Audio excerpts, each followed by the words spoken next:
In this video, we want to take a look at some common issues we might run into if we're troubleshooting RIP version 2, and then we'll go out to a live interface and go through a case study. We'll do some troubleshooting on some live equipment. But first, let's go through a listing of issues we might run into, and let's populate our toolbox with some things to think about as we're troubleshooting RIP version 2.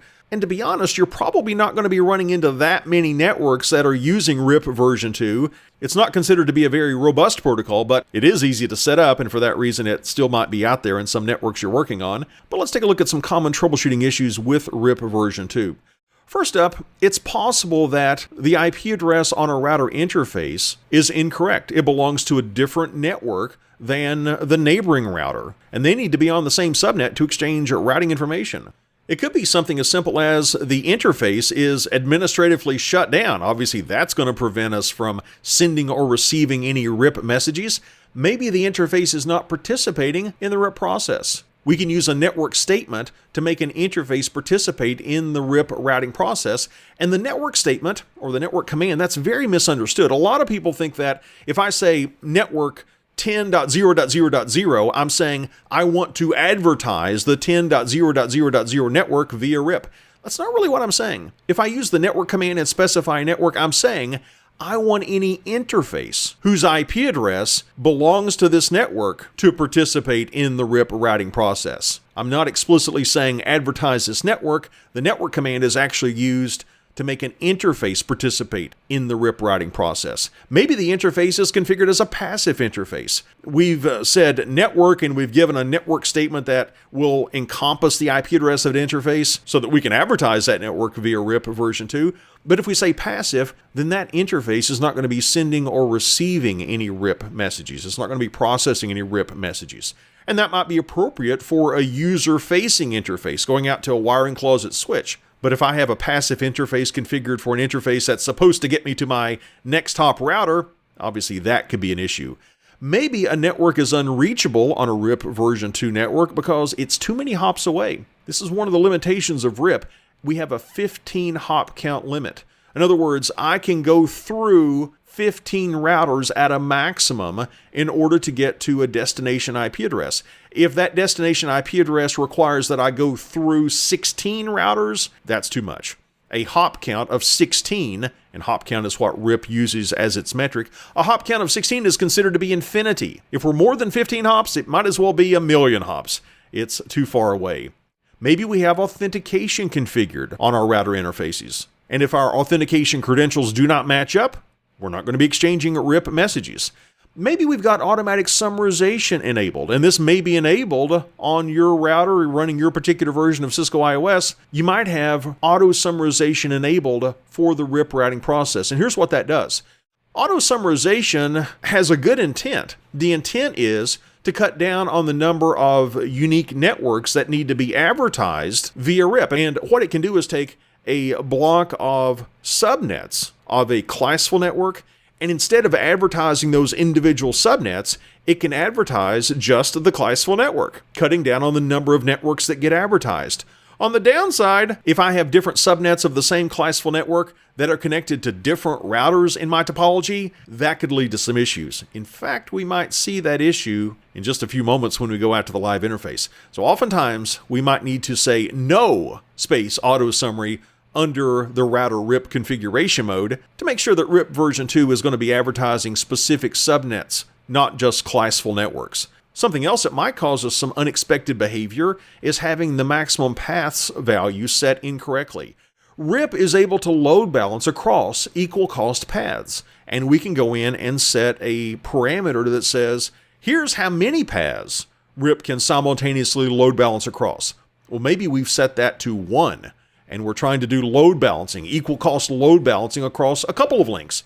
And it seems like we're not getting the throughput that we wanted. Well, we might want to check our configuration to see if we've manipulated the maximum paths value. It's possible that RIP is not working correctly between a couple of routers because we're filtering out RIP messages. Maybe we have an ACL, an access control list, that's actually blocking RIP packets. Or maybe we've configured route filtering, where we've told the router to not advertise specific routes. Maybe we have mismatched RIP versions. That could lead to some unexpected behavior. This is RIP version 2, but we might be connected to a router running RIP version 1. Can you even do that? Actually, you can. You can go into interface configuration mode and you can specify what version of RIP you want to speak and what version of RIP you want to receive on a specific interface. But you want to make sure when you're talking to a neighboring router that you two agree on the RIP version that you're speaking. And maybe we are successfully learning a route via RIP, but that route is not being injected into the IP routing table.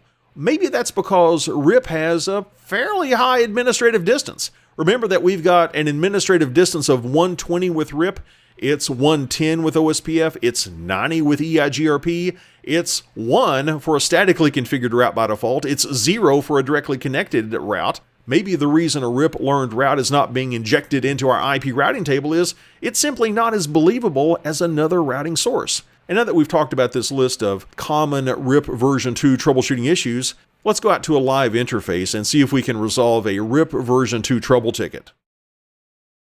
Now that we've talked about some of the things that could go wrong with RIP version 2, let's tackle a sample trouble ticket together. And the trouble ticket says that devices connected off of R1 are not able to get to other networks connected off of other routers. For example, if I'm sitting on R1, I'm not able to ping the network hanging off of router R3, specifically R3's Fast Ethernet 0/1 interface. Let's try to do a ping to its 172.16.2.1. Can I ping that? It's not looking good. No, it looks like our ping is failing, and we want to troubleshoot what's going on with the understanding that we're supposed to be running RIP version 2 in this network. Well, let's start following the path. Do I know how to get to a next hop router along the way to this network? Do I know how to get to this network? Let's do a show IP route and find out. Let's do a show IP route. Uh-oh, that doesn't look good. We haven't learned anything via any dynamic routing protocol. Everything is just locally connected. That's all we know about. So let's dig a bit deeper. Do we have any routing protocols enabled? We're supposed to be running RIP version 2. Let's do a show IP protocols and check it out. Oh, we are running RIP. We see that we are running RIP and it is version 2. But you might want to pause the video for a moment and study this output and see if there's anything that looks amiss. And we'll be back in just a moment. And I'll tell you something that I find a bit disturbing about this output. Did you notice that in the output, it only says Fast Ethernet 0/1 is participating in the RIP routing process? That's not the interface connecting down to R2. We're not exchanging RIP messages because Fast Ethernet 0/0 is not participating in the RIP routing process. Let's fix that.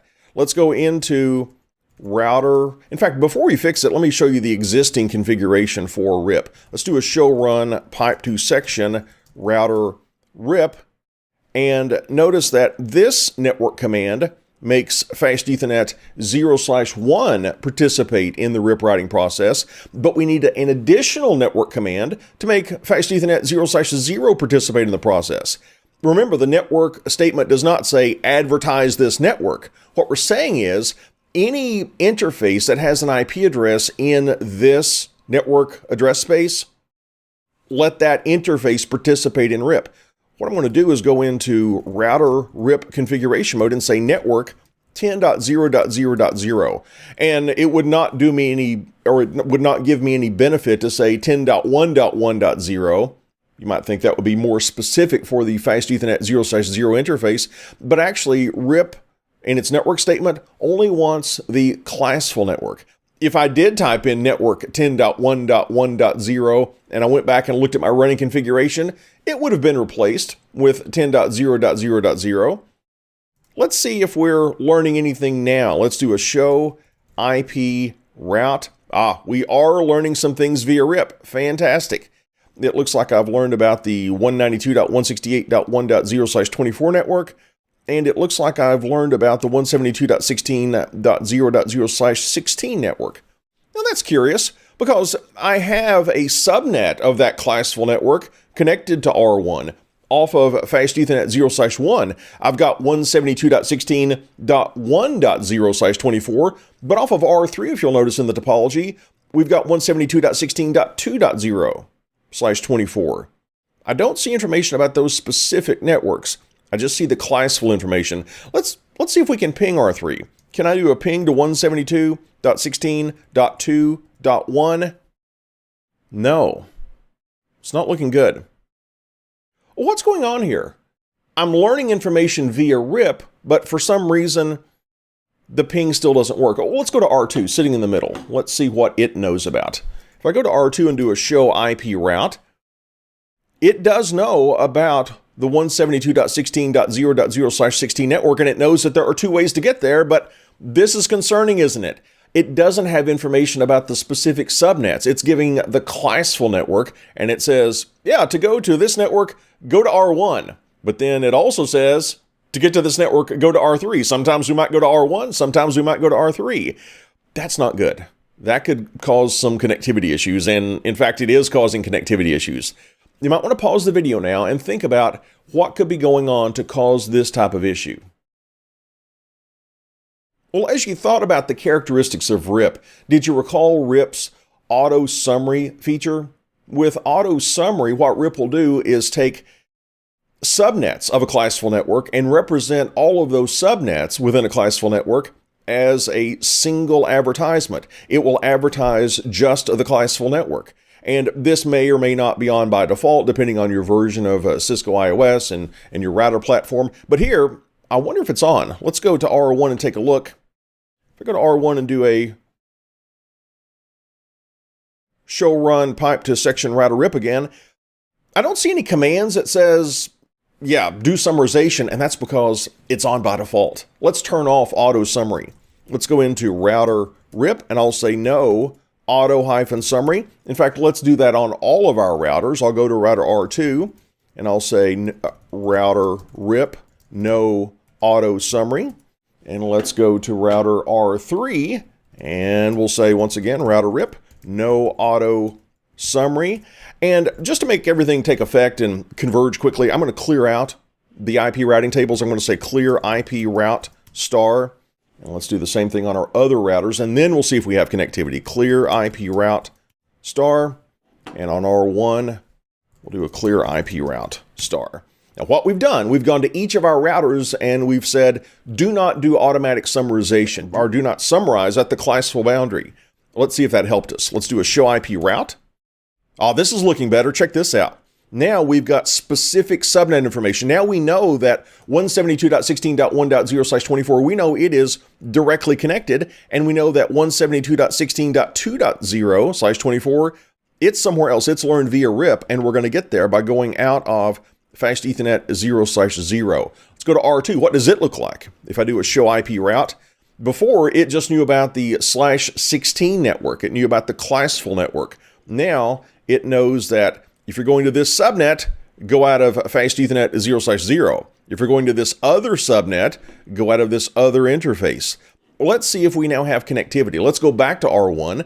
And once again, let's ping 172.16.2.1. That's the Fast Ethernet 0/1 interface on R3. Is this going to be successful? Let's check it out. Yeah, we might have had an ARP timeout that first time, but we now have successful pings going from R1 to R3. So we had a couple of issues, didn't we? In this sample case study, we had an interface that was not participating in the RIP version 2 routing process. We fixed it by adding a network statement, and that network statement told interface Fast Ethernet 0/0 to participate in the RIP routing process. We still had an issue though. Remember, we were summarizing at the classful boundary, and we had discontiguous subnets of the same classful network, 172.16.0.0/16. And the way we fixed that, we went to each of the routers and we disabled RIP auto summarization.